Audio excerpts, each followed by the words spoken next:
예수님이 참 좋습니다라는 제목으로 하나님 말씀 증거하겠습니다. 제목이 좀 그렇죠? 남사스러운가요? 여러분 예수님 좋으세요? 우리 목사님이 왜 예수님 참 좋다고 저렇게 뻔한 얘기를 할까 싶으시죠?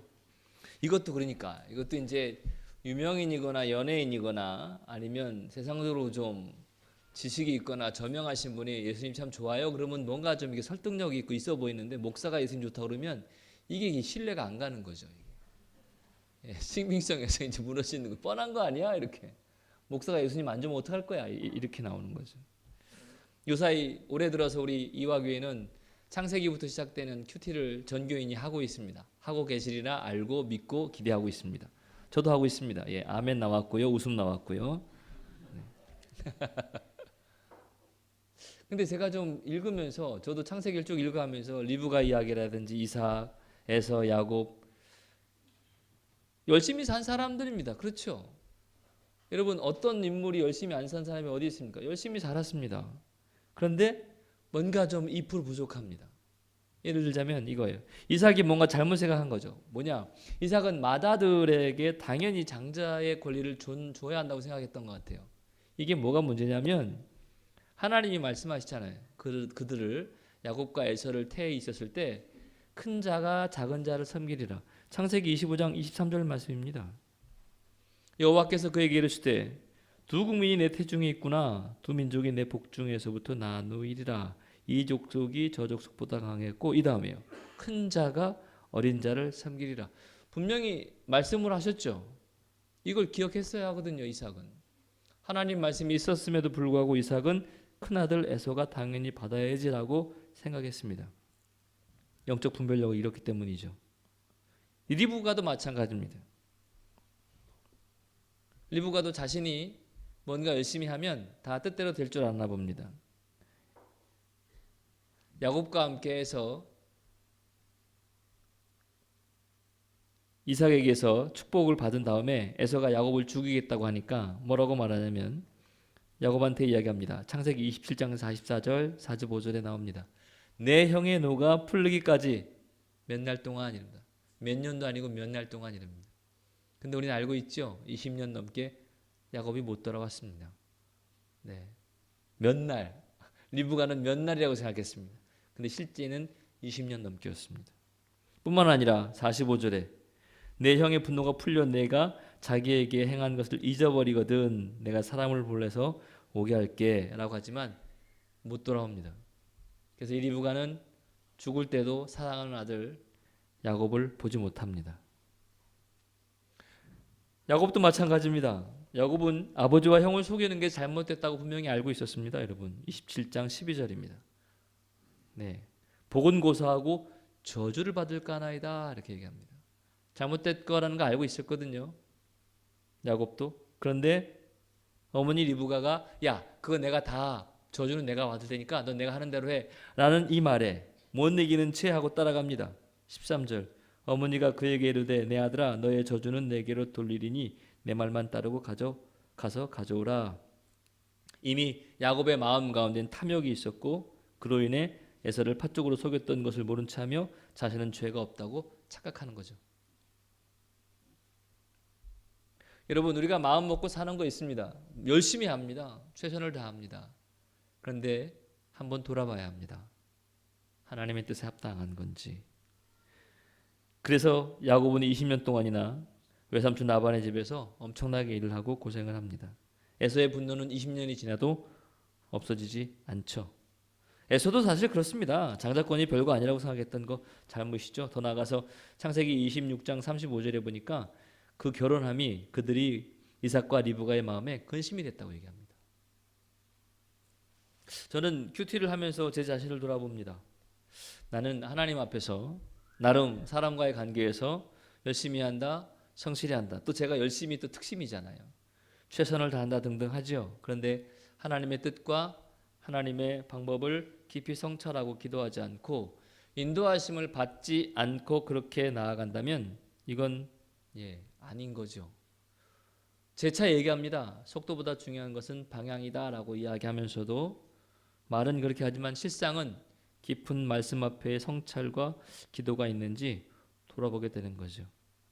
우리 사랑하는 이화의 성도 여러분, 왜 우리가 신앙생활 할 때에 열심보다 앞서야 되는 것이, 속도보다 중요한 것이 방향이냐면, 신앙생활 하면서 내 생각이나 나의 기준, 이것이 신앙의 기준이 되어서는 안 됩니다. 말씀이 우리의 기준이 되어야 합니다. 감정이 우리의 기준이 되어서는 안 됩니다. 이 말이 정말 중요한데 우리는 다 아멘 합니다. 겉으로 아멘을 하든 속으로 아멘 하든 아멘 합니다. 그런데 정작 아멘은 하지만 내 신앙생활 하면서 나를 움직이게 하는 것은 하나님의 말씀보다는 환경이거나 여건이거나 내 마음에 들어있는 생각들인 경우가 많습니다. 결국 내 생각이나 나의 기준이 나의 짐으로 느껴지는 거죠. 오늘 본문은 제가 참 좋아하는 말씀 중에 하나이고 여러분도 아마 그럴 줄로 압니다. 인생의 짐이 무겁죠? 만만하면 짐입니까 어디?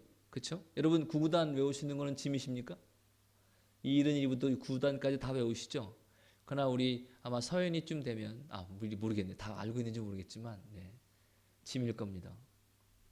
우리 저 이과 이제 고3쯤 되신 분 확통 짐이십니까? 확률 통계를 확통이라고 합니다. 짐이면 빨리 공부하셔야 되고요. 우리 수학 선생님도 계시니까. 그러나 저에겐 벌써 짐입니다. 예전에 저도 나름 이과생으로 확통했거든요. 근데 이제는 팩토리도 잘 기억이 안 나고요. 수준열자 확률 통계 모르겠습니다.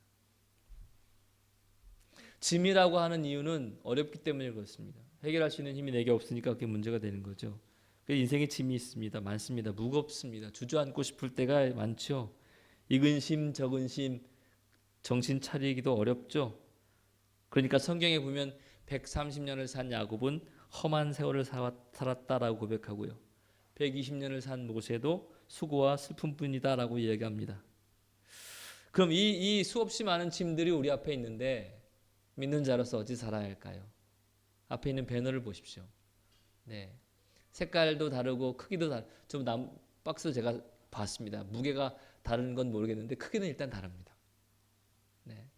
그런데 주님을 통과한 그 다음에 여러분 보시기에 오른쪽에 있는 사람들 표현과 몸짓과 모양은 달라도 색깔은 똑같습니다. 우리 목사님께 여쭤보진 않았지만 무게가 저렇게 각자에게 무게가 다를 수는 있지만 예수님을 통과하고 나면 그 무게의 다름은 중요하지 않은 것 같습니다. 여러분은 요사이 혹시 어떤 짐을 가지고 사십니까? 어떤 무게 때문에 힘겨워하십니까? 어떤 무게가 어떤 인생의 짐이 여러분 발목을 붙잡고 계십니까? 그렇다면 제가 오늘 본문을 근거로 첫 번째 여러분과 나누고 싶은 말씀이 바로 이겁니다. 짐을 가지고 예수님께 나아가야 합니다. 오늘 본문의 마태복음 11장 28절 수고하고 무거운 짐진 자들아 다 나에게 오라 말씀하십니다. 여러분 기억하십시오. 수고가 있고 무거운 짐이 있습니다. 짐이든 수고든 하여간 주님께로 나아가야 되는데 수고와 무거운 짐이 있다는 걸 알아야 합니다. 수고는 내가 해야 될 일입니다. 무거운 짐은 그냥 지어지는 겁니다. 내가 원하지 않아도 지어지는 게 무거운 짐입니다. 예를 들면 이런 겁니다. 결혼을 하면 부부가 서로 해야 될 일이 있습니다. 이건 수고입니다. 그런데 결혼을 하면 시댁의 일이든 처가의 일이든 이렇게 지어지는 짐이 있습니다. 직장도 마찬가지입니다. 직장에서 자기 업무를 감당해야 되는 임무가 있습니다. 이게 수고입니다. 하지만 좀 자기와 맞지 않는 상사와의 괴롭힘이나 동료와의 불협화음, 이건 무거운 짐입니다. 어떤 삶의 자리 무엇에서든 우리가 수고해야 될 게 있고 져야 할 짐이 있습니다. 사실상은 수고보다도 무거운 짐이 더 어려울 때가 많습니다. 담임 목사를 합니다. 제가 이화교회 담임 목사로서 수고해야 할 부분이 있습니다. 반면 져야 할 짐도 있습니다. 수고와 무거운 짐을 들고 예수님께 나아가는 것, 이게 믿음의 걸음이다, 이 이야기입니다. 다윗이 골리앗과 싸울 때 그는 칼과 단창으로 나가지 않고 여호와의 이름으로 싸웠습니다. 알고 있지요? 그 알고 있는 것을 삶으로 살아갑시다. 여러분 문제나 혹은 수고나 무게나 짐이 있다면 주님께 들고 나오십시오. 기도로 말씀으로 주님 앞에 나아가십시오. 그러면 주님이 해결해 주시고 역사해 줄 줄로 믿습니다. 새로운 임원들 오늘 임직식 하셨습니다. 교회 임원도 어려운 일입니다. 사실 저희 교회처럼 인원이 많지 않은 곳에서 임원을 한다는 일은 더더욱 귀하고 어려운 일이며 소중한 일입니다. 해야 할 수고가 있습니다. 그리고 감당해내야 할 무거운 짐도 있습니다. 그럴 때 여러분의 마음과 여러분의 기분 가지고 할 수는 없습니다. 기분이 좋을 때는 아마 일을 잘할 테고 잘 감당할 텐데 혹시 기분이 안 좋으면 확 그냥 막 그냥 여기저기 막 그냥 이러면서 그럴 수는 없습니다. 그렇기 때문에 하나님 앞에 예수님 앞에 나아가야 한다고 이야기를 하는 것입니다. 우리 이화교회는 농담 반 진담 반 임원을 안 맡으려고 합니다. 아니 목사님 전 집사 안 해요. 권사 안 해요. 장로는요 무슨 다른 교회들은 안 준다고 난리인데 우리 교회는 준다고 난립니다. 어찌 보면 참 은혜로운 것 같지만 그 이면을 잘 살펴봐야 합니다. 누구도 임원 되기를 원치 않는다고 한다는 것은 썩 괜찮아 보이는 것 같지만 그렇지 않은 그 이면에 우리가 수고하려 하지 않고 짐을지려 하지 않는 거라면 이 또한 잘못된 거라는 사실입니다. 그래서 저는 여러분에게 권면합니다. 여러분 삶에 있는 수고, 무거운 짐, 임원으로 가정에서, 직장에서, 교회에서 수없이 많은 여러분들의 수고와 여러분들에게 있는 무거운 짐을 다 들고 주님 앞에 나아가십시다. 다른 방법이 아닙니다. 그냥 기도하는 겁니다. 여러분 왜 이렇게 말하면 아우 야 그래도 좀 말하니까 속이 좀 편하다. 내가 내 속에만 갖고 있다가 말하니까 좀 낫네. 이런 거 있죠. 뭡니까 그게? 얘기하는 거잖아요. 아 무게야 나 사실 이랬어. 아우 답답해 죽는 줄 알았는데 야 한마디 하니까 좀 낫다 야. 주님 앞에 나아가는 겁니다. 기도로. 하나님 제가 이런 수고를 해야 합니다. 하고 있습니다. 하나님 제게 이런 무게가 있습니다. 짐이 있습니다. 도와주십시오. 함께 해주십시오. 역사해 주십시오. 이렇게 기도하고 나아가는 겁니다. 이번 한 주도 여러분 안에 있는 수고 그리고 여러분 안에 있는 무거운 짐을 가지고 주님 앞에 나오십시오. 말씀과 기도로 나오셔서 다음에 전하고 싶은 두 번째 쉼을 누릴 수 있는 여러분 되시기를 주의 이름으로 축원합니다. 그래서 주님 앞에 나아갈 때 우리는 진정한 쉼을 얻을 수 있다는 겁니다. 이게 두 번째입니다. 경험해보지 않으면 모릅니다. 사실 쉼은 문제를 없앤다는 뜻이 아닙니다. 쉼이란 건 힘을 얻고 다시 일어나게 만든다는 뜻이 있습니다. 짐은 사명이거든요. 짐은 해야 될 일입니다. 짐을 지고 사는 것은 마치 사명을 감당하는 일입니다. 아프리카의 어느 마을에는 급류를 지날 때에 큰 돌을 들고 건너간다고 합니다. 이해가 되시죠? 돌의 무게만큼 급류에서 자기를 버텨준다는 거죠. 짐이 나를 살릴 때가 있습니다. 사명이 나를 살릴 때가 있습니다. 나를 존재케 할 때가 있습니다. 가끔 성도님들이 그럽니다. 아우 내가 정말 맞지만 않았어도 아우 내가 뭐 이거 예배 임사 혹은 내가 임원 혹은 내가 속장 이거 맞지만 않았어도 뭐 목사인 저도 마찬가지입니다. 만약에 제가 목사를 안 했더라면 1년에 6개월은 놀러 다녔을 겁니다. 제 꿈이 6개월이라고 6개월 노는 거였거든요. 크루즈 타고 놀러 다니고 비행기 타고 놀러 다니고 이러는 거. 근데 제가 하나님이 저를 미리 하시고 목사로 딱 찍으셔가지고 꼼짝없이 매 주일을 주님께 영광 돌립니다. 할렐루야. 얼마나 감사한지 모릅니다. 우리 이화의 성도 여러분, 어찌 보면 여러분들에게 좀 무거운 짐인 게 있을 수 있습니다. 찬양대 그럴 수 있습니다. 아유 내가 요번 주에 내가 빠지면 누가 소리내나 이런 마음이 있어야 합니다. 내가 빠져주는 게 좋은데 이러면 안 됩니다. 오케스트라 마찬가지입니다. 오늘 아주 오케스트라 좋습니다. 네, 내가 없으면 누가 소리를 내나 이런 마음으로 나와야 됩니다. 네, 여러분도 마찬가지입니다. 우리에게 있는 이 짐이 무거울 수 있지만 이것이 나를 힘나게 합니다. 설교하는 일은 어려운 일입니다. 뭐 목사님 보고 읽는 거 한번 해보시겠어요? 쉽지 않습니다. 하지만 이 설교를 준비하는 동안 제 자신을 하나님 앞에 세웁니다. 발가 벗겨진 것 같은 제 내면부터 해서 말씀 앞에 서게 됩니다.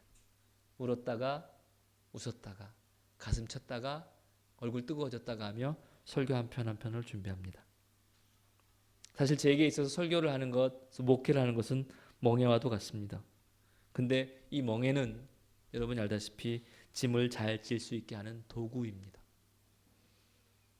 혹시 여러분이 해야 할 수고, 여러분의 삶에 지어진 이 짐이 하나님의 일을 감당하도록 하는 멍에는 아닌지 돌아볼 수 있었으면 참 좋겠습니다. 말에게 이 편자라고 그러나요? 말굽 박아주는 일은 어려운 일이라고 합니다. 그런데 그 편자 때문에 이 말이 상하지 않고 달릴 수 있다고 하네요. 사명은 힘든 일입니다. 하지만 그 힘든 일을 감당하면 내가 존재합니다. 내가 성장하고 내가 의미를 찾습니다. 예전에 제가 다니던 교회에 뭐 다 아시니까 종교교회에는 할머니 성가대가 있었습니다. 수산나 성가대라고. 수산나 성가대에 들어가시려면 일단 70이 넘으셔야 됩니다. 한 50분 정도 되시는 할머니들이, 왜 할머니라는 표현 죄송합니다. 어르신들이 하면 수요 예배든 오후 예배든 이렇게 하면 뭐 모든 찬송가가 똑같습니다. 바이브레이션 들어가고요. 그 크신 하나님의 사랑 이렇게 안 하고 그 크신 하나님마저 그려 뭐 이러면서 네. 그런데 그 찬양이 얼마나 은혜가 되는지 모릅니다. 그래서 그분들이 뭐라고 말씀하시냐면 나 이 성가대 때문에 교회 나오지 않아. 누워있으면 아이고 아이고 허리야 허리야 그러다가도 성가하려고 나오신다고 그런 말씀했던 것을 제가 기억납니다. 피하면 살 것 같지만 그렇지 않습니다. 피한다고 사라지지 않습니다. 고린도전서 10장 13절에 사람이 감당할 시험 밖에는 너희가 당한 것이 없나니 라고 말씀합니다. 아멘이시죠? 앞에 있는 걸 한번 보십시오. 저 말씀이 활자에 있는 말씀인지 여러분 마음에 있는 믿음의 말씀인지 이해는 안 되지만 받아들이고 싶은 말씀인 건지 아니면 나와는 동떨어진 건지 한번 좀 말씀을 보십시오. 시험 당할 즈음에 피할 길도 내시는 하나님을 믿습니다. 부디 우리 이화의 성도 여러분 예수님과 함께 이 쉼을 누리고 얻을 수 있기를 간절히 소원합니다. 맛봐야 합니다. 알지 않고는 떠지 안 합니다. 여러분이 어디에 유혹받는지 아십니까? 전혀 모르는 것에 유혹받지 않습니다.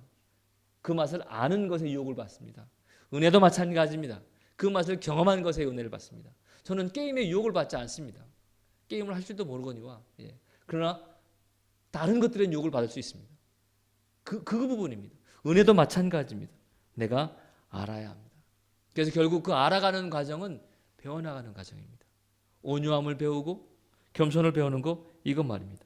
그게 결국 세 번째 여러분과 나누고 싶은 결론은 이겁니다. 온유함과 겸손을 배우셔야 합니다. 신앙은 결국 배우는 겁니다. 계속 배우는 겁니다. 목사인 저도 배우는 거고 이제 막 교회 오기 시작한 새로운 성도도 배우는 거고 배워나가는 겁니다. 그게 신앙입니다. 그게 먼저 우리 먼저 된 임원들 성도님들 배워나가십시오. 특별히 새로 신천 임원 되신 분들 더더욱 배워나가셔야 됩니다. 온유는 부드러움입니다. 딱딱함을 버리는 겁니다. 사실 누가 상처받냐면 부드럽지 못한 자가 상처받더라고요. 마음에 이렇게 쿠션이 있거나 여유가 있으면 상처가 안 되는데 제 자신을 보니까 여유가 없으니까 상처가 되더라고요. 원래 저한테 야 이 바보야 그러면 저는 상처 안 받습니다. 왜? 내가 바보 아니라는 걸 아니까. 그런데 박 목사님 이렇게 설교를 못해요? 이러면 제가 상처가 됩니다. 내가 설교를 못한다고 생각하고 있기 때문에 그런 겁니다. 천재한테 이 바보야 그러면 그 천재는 절대로 상처 안 받습니다. 근데 바보한테 이 바보야 그러면 그 바보는 3일 동안 꼬박 새며 눈물을 흘리는 거죠. 1일간요. 여유가 없으니까요. 부드럽지 못하니까 그렇습니다. 온유를 배웁시다. 어떻게 배울 수 있느냐? 예수님으로부터 배울 수 있습니다. 십자가에 달린 예수님을 기억하십시오. 예수님이 십자가 달리셨는데 사람들이 막 그러잖아요. 야, 너 성전 헐고 사흘 만에 다시 신다며? 다른 사람을 구원다는 자가 너는 구원 못하냐? 마태복음 27장 40절입니다. 이르되 성전을 헐고 사흘에 짓는 자여 내가 만일 하나님의 아들이어든 자기를 구원하고 십자가에서 내려오라. 약 올립니다. 저 같았으면 내려갔습니다. 못할 게 없잖아요. 예수님이 딱 걸려있을 때 내려가는 거지. 내려가서 너 다시 말해봐. 뭐라고? 놀랄 거 아니에요. 내려왔네? 딱 이걸 탁 때리는 조용히 해라. 걸려있는데 힘들다나. 그 입 다물라. 그리고 딱 올라가는 거죠. 엘리엘리라마 사박다니. 얼마나 멋있습니까? 그래서 주님 그렇게 하지 않으셨습니다. 저 같으면 그렇게 했을 뻔한데 주님은 그러지 않으셨습니다. 그뿐만 아니라 겟세마네 동산에서 십자가에 달리기 시전 앞에 예수님이 곧 죽을 때를 앞두고 제자들과 함께 기도하는데 수제자라고 하는 그 제자들은 깜빡깜빡 잡니다. 그때 주님 뭐라고 니네 그럴 줄 알았다. 야 3년을 쫓아다니고 그밖에 안 되냐? 어디다 대고 네가 제자 확 그냥 너 지옥에 너 조심해라. 천국문 오기만 해 그냥 이러지 않으시고요. 마음은 원이로되 육신이 약하구나 이래 주십니다. 이거는 예수님쯤 돼야 쓰는 말입니다. 여러분 예배 시간에 졸면서 이런 말씀 쓰시면 안 돼요. 이정용 목사님께 제가 참 많이 배우는데 그 중에 하나 가장 정말 귀한 것 중에 하나 제가 당황스럽고 놀라를 딱 말씀드리면 이정용 목사님 딱 한마디 하십니다. 그런 것이 참 재밌네. 재밌는 일이 아닙니다. 이게 절대로. 재미있네 그런 거지 뭐 이러십니다. 그리고는 꼭 하시는 게 있죠. 호랑말건 늑대 당나귀 귀신이 잠옷 염소동 같은 블라블라 이렇게 하시는 거 있잖아요. 제가 한 80% 외웠거든요. 1년 지나면 이제 다 외울 수 있을 것 같은데 제가 그걸 보면서 느낍니다. 야 참 그게 부드러움이죠. 그렇죠? 그게 겸손이고 그게 온유고 그게 부드러움이죠. 사람이 막 기가 뻗쳐가지고 이렇게 서가지고는 안 되죠. 우리는 믿음이 강한 사람은 되게 뭐 열심히 있고 충성. 물론 믿음이 있어야 열심히 있고 믿음이 있어야 충성할 수 있습니다. 믿음이 있어야 기도를 할 수 있고요. 그런데 이것뿐만 아니라 제가 가만히 보니까 믿음이 강한 자를 뭘로 볼 수 있느냐? 포용력입니다. 수용할 수 있느냐? 아멘할 수 있느냐 이거 말입니다. 반면 믿음이 약한 사람은 거절만 합니다. 거부만 합니다. 사실 여러분 교회는 원래 하나 될 수가 없습니다. 아니 하나 되기 무척 어렵습니다. 보통 로타리 클럽이라든지 무슨 동호회들은 좋아하는 그런 교집합이 있어서 모이는 겁니다. 되게 비슷한 사람들 뭐 경제력, 학력, 성격, 배경 아니면 뭐 기호 비슷한 사람들이 모입니다. 근데 교회는 남녀노소, 빈부, 귀천, 학력, 유무자 다양하게 모입니다. 하나가 될 수가 없습니다. 어떻게 하나가 됩니까 이게? 그런데 하나가 되는 모멘트가 있죠. 그게 뭡니까? 예수님입니다. 예수님. 유대인과 헬라인은 도대체 하나가 될 수 없는 종족들입니다. 근데 초대교회 그들은 하나가 됐습니다. 어떻게 해요? 예수님 때문에. 그러니까 교회가 하나 되는 건 기적입니다. 그 은혜 넘침을 예수님의 사랑을 온유와 겸손을 먼저 배운 자들이 그 배움을 가지고 다른 이들을 영적으로 전염시키는 거죠. 왜요? 결정을 내 기분이, 내 상황이, 내 판단이 하는 게 아니라 주님이 해주시는 거니까. 그러므로 우리 임원들 교회에서 회의할 때는요. 저희 교회는 정말 이게 잘 돼 있습니다. 뭐 내 생각에는 내가 해본 바로는 내 경험상 이런 말 하지 말아야 합니다. 기도해 보자 그러고 한번 해보자 그러고 결국 예수님의 인격이 나의 성품이 될 때 이게 능력이 되는 거죠. 결혼을 앞둔 청년들이 있습니다. 저희 교회에. 기도하십시오. 우스갯소리로 이런 말이 있습니다. 어느 목사님 가정에 딸이 여럿 있었는데 그 중에 막내가 최고였대요. 성격이. 그래서 목사님과 사모님이 아이고 저거 누가 데려가나 안 됐다 이러고 있었답니다. 근데 언뜻 보기에도 믿음도 좋고 유능하고 성품도 좋은 그런 청년이 찾아와서 그 문제의 딸을 달라고 그러더래요. 그래서 목사님이 하나님 앞에 죄송해서 내가 솔직하게 말해주마. 다시 한번 생각해봐라. 그랬더니 이 청년이 아니 제가 마음에 안 드십니까? 제가 자격이 없나요? 아니 넌 너무 훌륭해. 너를 아껴서 하는 말이야. 너 내 딸 데리고 같이 살려면 너 예수님처럼 살아야 되는데 괜찮겠냐? 예수님 정도는 돼야 감당될 걸 이랬다는 내용이 있습니다. 그러니까 우리 결혼 앞둔 우리 청년들 특히 남자들 예수님 수준의 수용성을 가지셔야 됩니다. 그래야 가정이 평안합니다. 그럼 우리 성도들은 이미 결혼했고 아직 결혼 계획이 없으신 분들은 어떻게 살아야 될까요? 결혼을 준비할까요? 그게 아니라 예수님의 그 수용성을 기르는 법은 성경을 읽는 겁니다. 기도로 주님 앞에 나아가는 겁니다. 로마서 15장 4절에 보니까 무엇이든지 전에 기록된 바는 우리의 교훈을 위하여 기록된 것이니 우리로 하여금 인내로 또는 성경의 위로로 소망을 가지게 한다라고 말합니다. 우리가 인내할 수 있는 힘, 소망을 가질 수 있는 힘 말씀에서 나옵니다. 신앙은 하나님의 존재를 인정하는 것만으로는 부족합니다. 존재가 임재가 돼야 신앙생활하는 것입니다. 적당하게 보험성 신앙을 가지고 이 정도만 거리를 두고 하는 것이 아니라 온전히 예수님을 느끼고 만나고 행할 수 있는 이 신앙은 임재를 경험하는 일입니다. 하나님은 내가 있는 곳 어디서든 함께 하신다는 것 말입니다. 결국 하나님을 인정하고 그 존재에서 인재로 넘어갈 때 그때 역사가 일어나는 거죠. 12의 혈혈증을 앓았던 여인은 알고 있죠. 우리는 그는 그때 당시 율법학자나 아니면 바리새인처럼 성경을 알지도 못했습니다. 예수님의 설교를 들어보지도 못했습니다. 근데 그가 예수님 앞에 나옵니다. 지탄받고 손가락질 받고 터부시 됐던 그 여인이 주님 앞에 나옵니다. 그래서 그는 치형을 받습니다. 어떻게 이렇게 소문만으로 주님 앞에 나올 수 있었을까요? 어떻게 이렇게 이 여인은 용기를 가지고 주님 앞에 나와서 질병을 고침받을 수 있었을까요? 들었기 때문입니다. 예수님이 이렇다더라. 듣는 것을 그치지 않고 그걸 받아들였습니다. 수용했습니다. 이 여인은 판단할 만한 해석도 여유도 없었습니다. 단지 주님의 그 따스함을 느낄 만큼 슬프고 외롭고 추웠을 겁니다.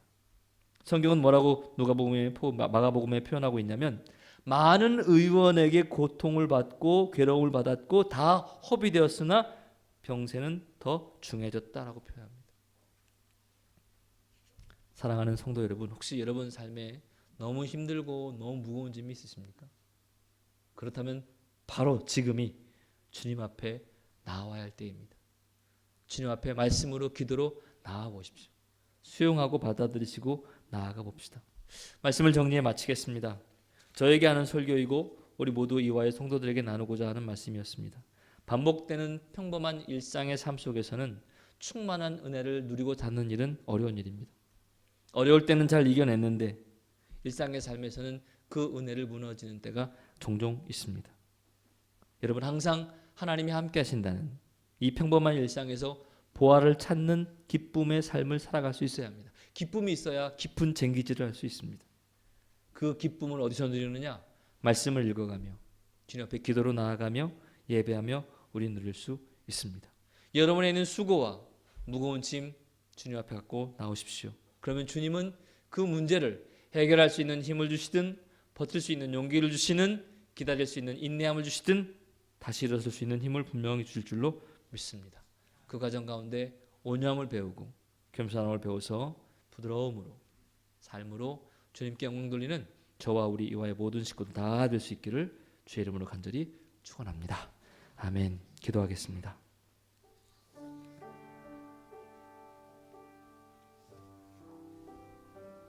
이 시간 우리 기도하죠. 하나님, 제게 이런 수고가 있습니다. 하나님, 제게 이런 무거운 짐이 있습니다. 주님 앞에 나아가길 원합니다. 하나님 함께 해주십시오. 이 짐을, 이 수고를 주님께 맡겨드립니다.